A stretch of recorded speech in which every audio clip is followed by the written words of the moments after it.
আমি অবাক হয়ে যাচ্ছি, পশ্চিমবাংলা সরকারের 4 তারিখে সরকার পরিবর্তন হয়েছে, 9 তারিখে মনে হচ্ছে সরকার শপথ নিয়েছে।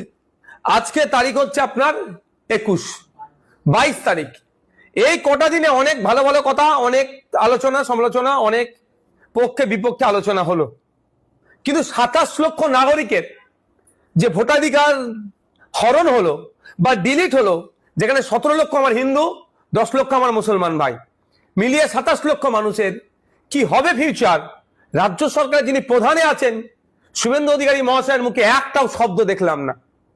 শুধু তাই নয়, প্রধান বিরোধী দল হিসেবে যারা নিজেদেরকে দাবি করছেন সেই বিরোধী দলনেতার মুখেও একটাও শব্দ দেখতে পেলাম না। আমরা গিয়েছিলাম ডেপুটেশনে, আমরা সেখানে জানিয়েছি,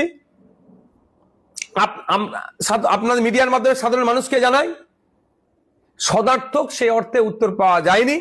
তারা বলেছেন যে আমরা chief justice of Calcutta high court, registrar general of Calcutta হাইকোর্টের সাথে আলোচনা করছি যাতে স্পিড আপ করার জন্য। আমরা আইএসএফ ডেপুটেশন দিয়েছিলাম বেশ কিছু, যে দ্রুততার সাথে ওই 27 লক্ষ মামলা নিষ্পত্তি করে ভোটার লিস্টে নাম উঠুক, নতুন করে হয়রানি করা যাবে না, অহেতুক পেরেশানি করা যাবে না, আতঙ্কের পরিবেশ তৈরি করা যাবে না, এই দাবি আমরা রেখেছি। এবং ওখানে গিয়ে কথা বলে যেতে বুঝতে পেরেছি কোনো না কোনো জায়গায় একটা ধীর গতিতে চলছে। সেটা চলছে কি চালানো হচ্ছে সেই বিতর্কে আমি জড়াবো না, যাতে স্পিড আপ হয় তার কথা বলেছি।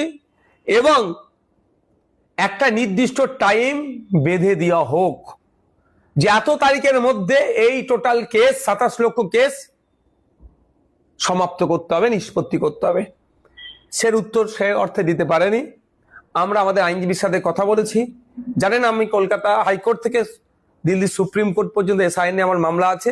সুপ্রিম কোর্টের ওই মামলাতে বা অ্যাড করতে পারি বা নতুন করে হতে পারে, সে আলোচনা চলছে। এখনো ফাইনাল আমাদের এখনো চূড়ান্ত সিদ্ধান্ত হয়নি যে একটা নির্দিষ্ট টাইম ফিক্সড করা, যে এই সময়ের মধ্যে এই 27 লক্ষ কেসকে সমাপ্ত করতে হবে।